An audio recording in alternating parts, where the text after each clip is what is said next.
In this lesson, I'm going to be showing you how to play one of the funkiest and best known bass lines of all time, and that is the line from Good Times by Chic, the fantastic Bernard Edwards on bass, of course.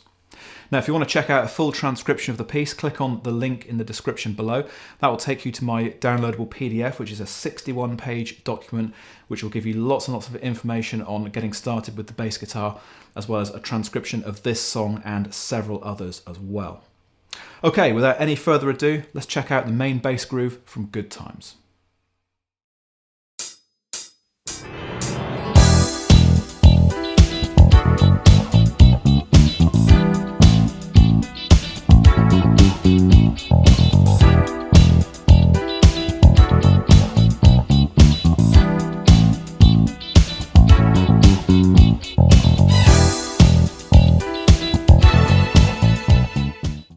The first thing that we're going to play in this bass riff is going to be 3 notes on the open E string. Now, each one of these notes needs to be played very short, very punchy. And the way that we're going to do that is we're going to use a fretting hand muting technique.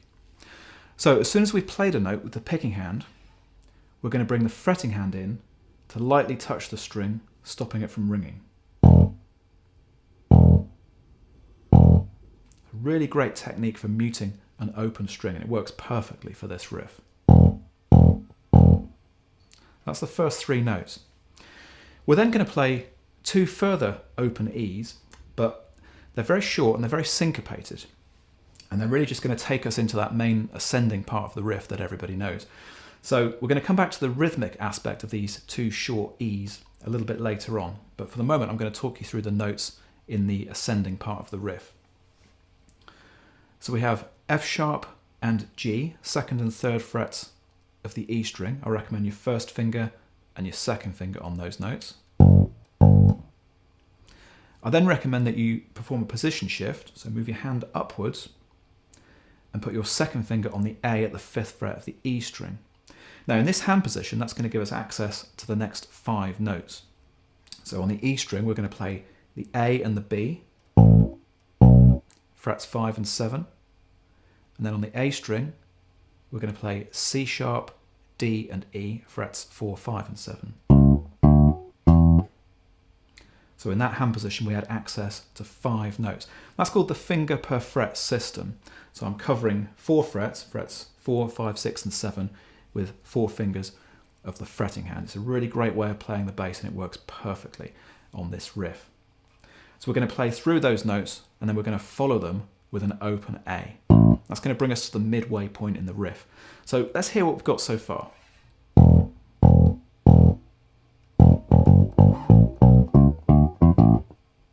So those 2 quick open E's, they just lead us into that ascending part of the riff.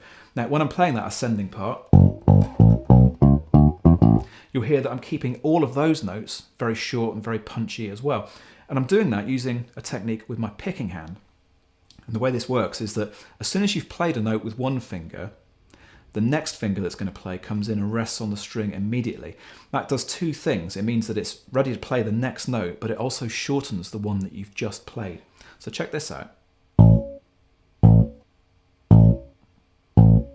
So you can see that as soon as I play a note, the next finger comes in to rest on the string, and that's a great way of playing short, punchy notes on the bass. Now we've looked at 2 different muting techniques so far. We've got the fretting hand muting technique, which works particularly well with open strings, and then we've got a picking hand muting technique, which works particularly well with fretted notes. Works with open strings as well, but we're using it here for the fretted notes. Okay, let's recap on what we've got so far.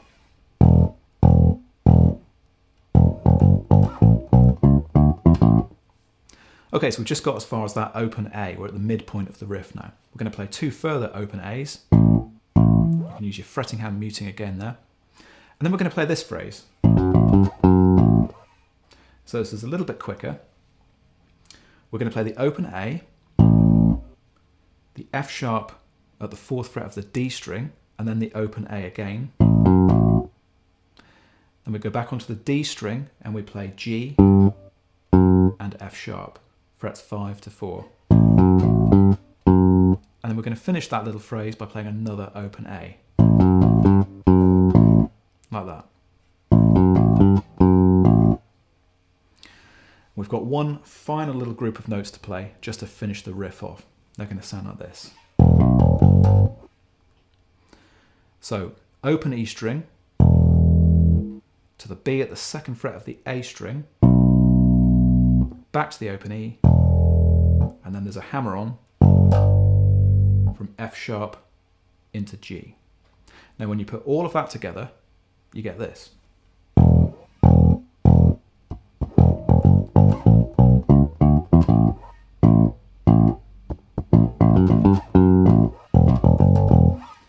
One of the most famous bass riffs of all time. Now, one of the most awkward parts of this riff is the syncopation, the kind of awkward rhythms that lead us into some of those main melodic parts. And there's a great technique that you can use to more accurately play these. So after playing those 3 open E's, I want you to play this rhythm. So we're tapping or patting on the strings twice, and then playing an open E. And that open E that we play is the first one of those 2 short ones. So that helps us accurately place that E in the correct part of the beat.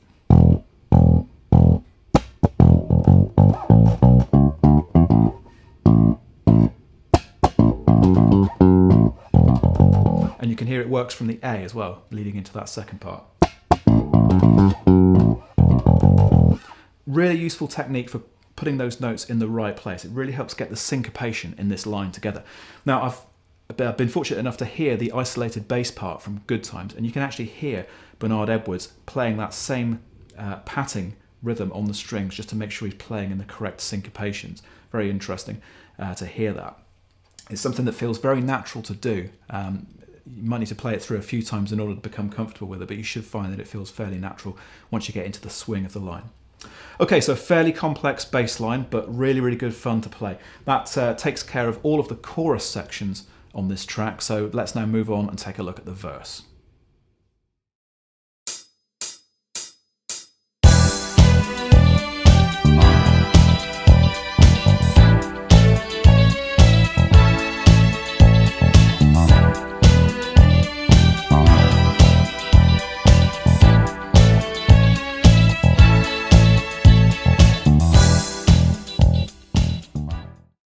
As you can hear, we've got a much simpler bass line being used for the verse sections on this song. So in the first bar of the verse, we're just going to play a single open E on each beat. So you can use that fretting hand muting technique that we talked about earlier in the video. Now at the very end of the first bar, we're going to play a D at the 5th fret of the A string. That's going to be the first note of a hammer-on. So as we reach that E that we hammer on, that's the 7th fret of the A string, that's the first note of the second bar. So we've got this. We're going to follow that hammer on with 2 more open E's. Like that. And again.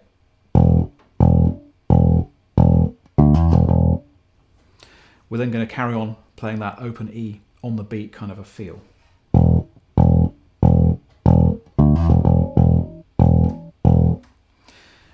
As we reach the 4th beat of the second bar, we're going to play something a little bit different.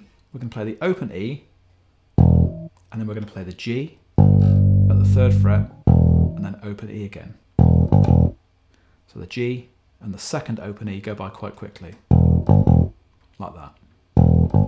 That's just a transition though that's going to take us to A for the second half of the verse structure. So far we've done this.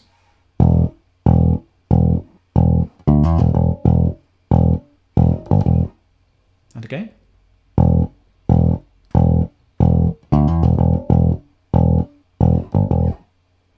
So we're now going to move up to A. I recommend you put your first finger on the A at the 5th fret of the E string. And we're going to do the same kind of thing. This time you can use the picking hand muting technique that we talked about because we're on a fretted note now. So an A on each of the 4 beats of the 3rd bar. And And then as we move into the fourth bar, we're just going to play a very quick open E just before we start the next bar. So like this.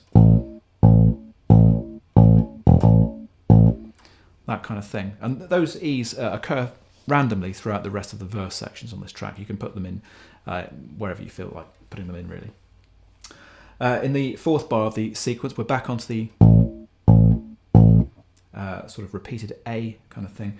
And then just as we reach the fourth beat, we're going to play an open E just before the fourth beat. 2, 3, like that. And then we finish off with a hammer on from D to E, 5th fret, 7th fret on the A string. Okay, so from the A, this is going to be the 3rd and 4th bars of the verse section. So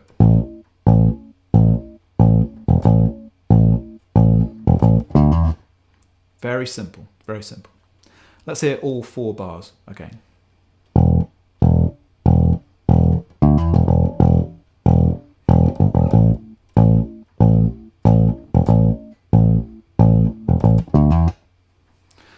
Okay, so that gets you through the verse structure. As I said, there is a little bit of variation on that basic idea, mostly just in terms of putting in short open E's just before you get to some of the A notes, but it's very random and you can just really put those in as you feel they are necessary. Okay, so that brings us to the end of the verse, and you now have all of the ingredients that you need to perform the entire song. We've got that fairly complex line for all of the chorus sections, the famous line that is really why you're here, I guess. And then we've got that much simpler line that works for the verse sections. Okay guys, thanks for checking out this song with me. I hope you enjoyed working through it. Don't forget to click on the link below to download your PDF guide to playing the bass, which contains a transcription of this song and several others. If you enjoyed the video, please hit the like button and subscribe to the channel so you can see more content like this in the future. And if you have any suggestions for songs that you'd like to see me cover in these videos, please let me know in the comments below.